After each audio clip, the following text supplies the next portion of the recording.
Okay, so we're gonna make things a little interesting, and we're going to write a truth table for P and Q implies P or R.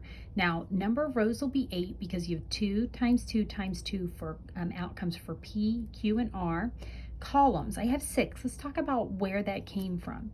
Well, you would have one column for P, one for Q, one for R. Then you need one for each individual statement, P and Q, one for P or R, and then one for the final full argument of P and Q implies P or R. I had started to do this and got a little sloppy, so I needed to erase it so you see some background here. But we'll have P, Q, R, P, and R. P or R, and I'm getting a little messy again. And then our final argument of P and Q implies P or R. We can copy the individual outcomes for P, Q, and R from our table up here. So we'd have all of them being true, true, false, false, true, false, true, true, true, false, false, true, true, false, false, true, false, true, false, and then all false. For and statements to be true, both of your arguments or statements must be true. So the only time that we see that occurring is here and here. All of the others have a false or true in them. So only our first one for P and Q will be true, and then we'll have a false followed by a false, but since they're both true here, that will be true, and then the remaining 4 will all be false. Okay, with the or statements, we have a little bit more flexibility, right? Because just one of them has to be true, and we're looking at P or R. So this first one's true. One true, one false means true for the second one. The third one, they're both true. Fourth one, you have one true here as well for the fifth one true again. The last two both have falses for P and R, so they will both be false.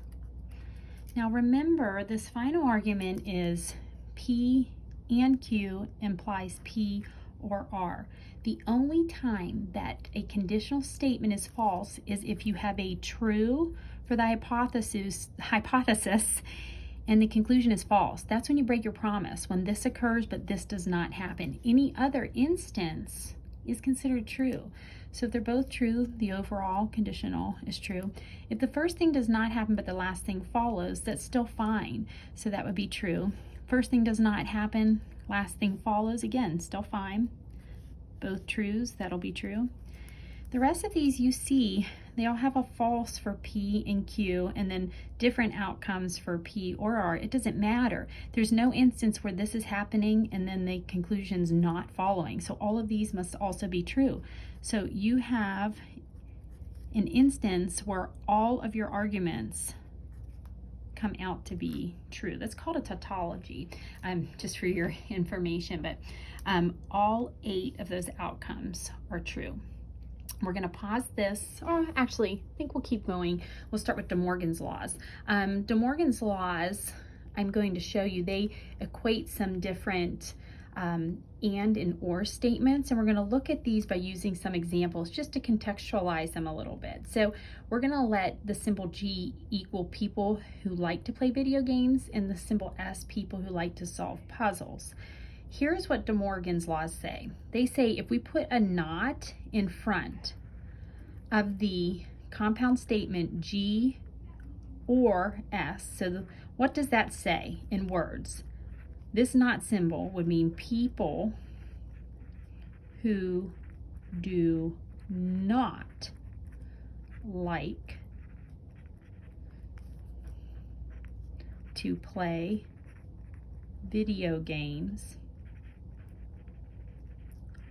or solve puzzles.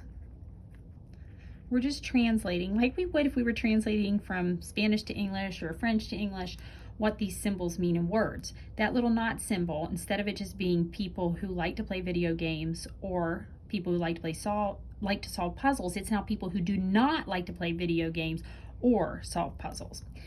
What De Morgan's laws say is that this expression is equal to not G and not S. So in words again, that's people